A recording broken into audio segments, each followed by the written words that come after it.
Bismillahirrahmanirrahim. Assalamualaikum warahmatullahi wabarakatuh. Bertemu lagi dengan Bu Rosita. Bagaimana kabarnya hari ini teman-teman? Alhamdulillah wa syukurillah, Allahu Akbar. Semoga kita semua selalu dalam keadaan sehat ya. Amin ya rabbal alamin.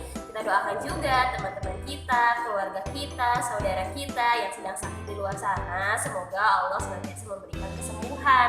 Dan juga untuk orang tua kita, keluarga kita yang sedang mencari nafkah, yang sedang berjuang di luar sana, semoga juga Allah senantiasa melindungi dan memberkahi setiap langkahnya. Amin. Nah, sebelum kita memulai kegiatan pada pagi hari ini, alangkah lebih baiknya jika kita berdoa terlebih dahulu ya.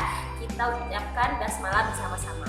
Bismillahirrahmanirrahim. Semoga kegiatan belajar hari ini diberkahi oleh Allah Subhanahu wa taala dan senantiasa dimudahkan dalam mendapatkan ilmu yang bermanfaat. Amin. Nah, bagaimana teman-teman? Sudah siap melakukan kegiatan pembelajaran hari ini? Semoga tetap semangat ya meskipun kita harus belajar di rumah. Nah, kegiatan-kegiatan sebelumnya kita belajar mengenai tumbuhan ya, bagian-bagian dari tumbuhan, fungsi-fungsinya, bagaimana cara menanam yang baik dan lain sebagainya. Nah, hari ini sebelum kita mulai kegiatan, ada yang pernah berlibur ke kebun binatang? Pernah ya? Ibu juga pernah. Waktu itu ibu melihat gajah, jerapah, unta, ada juga singa, buaya, kuda, nil, dan lain sebagainya. Wah, Masya Allah ya, luar biasa sekali ciptaan Allah. Nah, dari macam-macam hewan yang tadi ibu sebutkan, ternyata ada juga nih hewan seperti komodo, kupu-kupu, dan lain sebagainya. Nah, hari ini kita akan belajar bersama-sama mengenai hewan komodo dan si cantik kupu-kupu.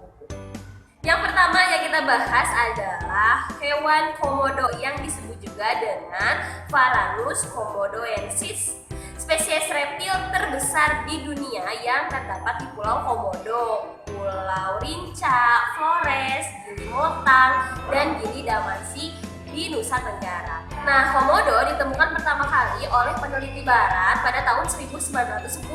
Komodo adalah satu di antara 3 satuan nasional Indonesia. Habitat komodo yang hanya terdapat di beberapa pulau di Nusa Tenggara yang termasuk dalam wilayah Taman Nasional Komodo.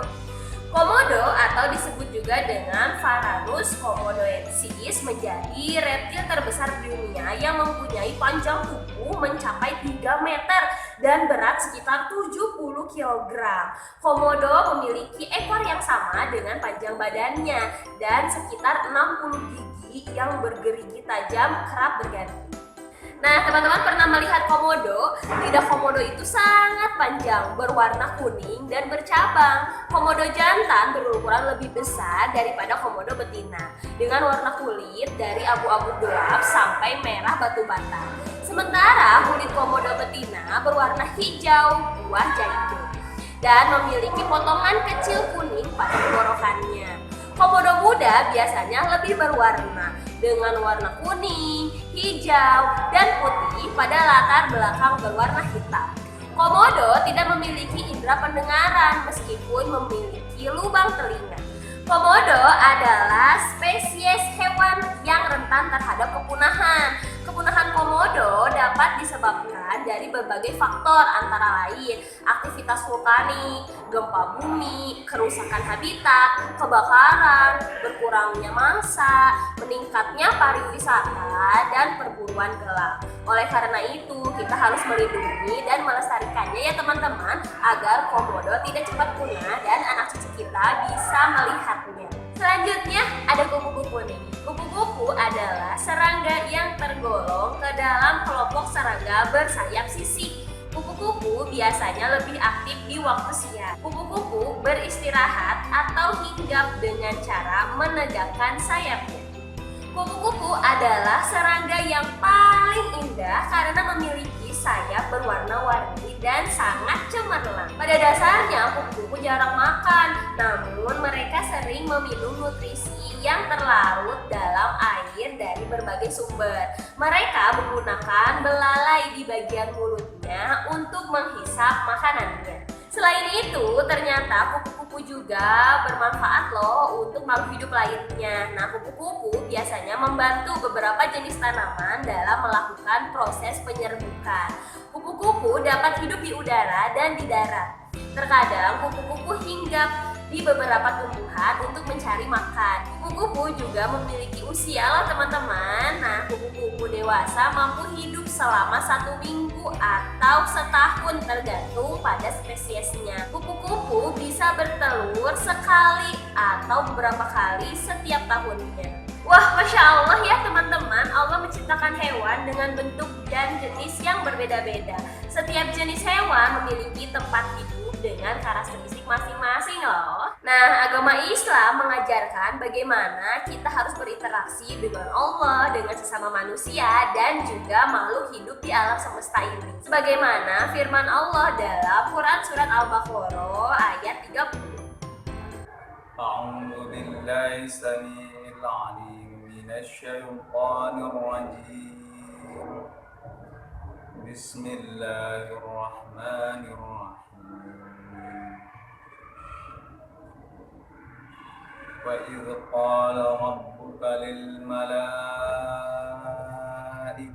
إني جاعل في الأرض خليفة قالوا أتجعل فيها من يفسد فيها ويسفك الدماء ونحن نسبح بحمدك ونقدس لك قال إني أعلم ما لا تعلمون صدق الله العظيم. Ingatlah ketika Tuhanmu berfirman kepada para malaikat, sesungguhnya aku hendak menjadikan seorang khalifah di muka bumi. Mereka berkata, mengapa engkau hendak menjadikan khalifah di bumi itu orang yang akan membuat kerusakan padanya dan menumpahkan darah? Padahal kami senantiasa bertasbih dengan memuji engkau dan mensucikan engkau. Tuhan berfirman, sesungguhnya aku mengetahui apa yang tidak kamu ketahui. Quran Surat Al-Baqarah ayat 30. Wah, Masya Allah ya teman-teman, dari Quran Surat Al-Baqarah ayat 30 itu kita belajar nih bahwa sebagai khalifah di bumi, umat Islam mempunyai tanggung jawab dan amanah untuk menjaga dan memakmurkan bumi dan segala isinya.